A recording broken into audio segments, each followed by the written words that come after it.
വർക്കല ഈരൂരിൽ വയോധികയെ തലക്കടിച്ച് കൊലപ്പെടുത്താൻ ശ്രമിച്ച പ്രതി അറസ്റ്റിൽ. കെടാകുളം സ്വദേശി രാജേഷാണ് അറസ്റ്റിലായത്. വഴിത്തർക്കമാണ് ആക്രമണത്തിൽ കലാശിച്ചത്. ഗുരുതരമായി പരിക്കേറ്റ രമാഭായി നിലവിൽ ആശുപത്രിയിൽ ചികിത്സയിലാണ്. വിവരങ്ങളുമായി സനിസ ചേരുന്നുണ്ട്.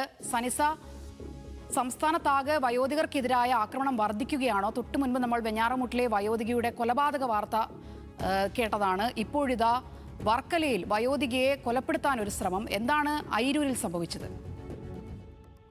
കഴിഞ്ഞ 6-ാം തീയതിയായിരുന്നു ഈ കേസിന് ആസ്പദമായ സംഭവം നടക്കുന്നത്. വർക്കല അയിരൂരിൽ വയോധികയെ കല്ലുകൊണ്ട് തലക്കടിച്ച് കൊലപ്പെടുത്താൻ ആണ് പ്രതി ശ്രമിച്ചത്. കെടാകുളം സ്വദേശി രാജേഷാണ് ഈ ഒരു ആക്രമണത്തിന് പിന്നിൽ. ഇയാളിപ്പോൾ അറസ്റ്റിലായിട്ടുണ്ട്.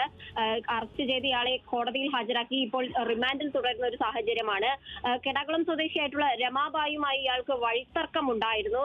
ഈ വഴിത്തർക്കത്തിനിടെ രമാബായിയുടെ ഭർത്താവ് അതിലൂടെ ഈ വഴിയിലൂടെ ഓട്ടോറിക്ഷ ഓടിച്ചു വരികയും ഇത് ചോദ്യം ചെയ്തൊരു അവിടെ ഒരു അടിപിടി ഉണ്ടാവുകയും വാക്കുതർക്കം ഉണ്ടാവുകയുമായിരുന്നു. ഇതിൽ ഇടപെട്ട രമാബായിയെ ഇയാൾ കല്ലുകൊണ്ട് അടിച്ച് ഉപദ്രവിക്കുകയായിരുന്നു. ഗുരുതരമായി രമാബായിക്ക് പരിക്കേറ്റിട്ടുണ്ട്. കല്ലുകൊണ്ട് തലയ്ക്കാണ് ഇടിച്ചത്. അതുകൊണ്ട് തന്നെ ഗുരുതര പരിക്കാണ് ഉണ്ടായത്. ഇവരിപ്പോൾ ചികിത്സയിൽ തുടരുന്ന ഒരു സാഹചര്യമാണ്. ഈ ആക്രമണത്തിനിടെ ഈ രമാബായിയുടെ ബന്ധുക്കളെയും ഇയാൾ മർദ്ദിച്ചിട്ടുണ്ട്. അതിൽ ബന്ധുക്കൾക്കും ചെറിയ തരത്തിൽ പരിക്കേറ്റിട്ടുണ്ട്. പക്ഷേ രമാബായിയുടെ പരിക്ക് ഗുരുതരമാണ്.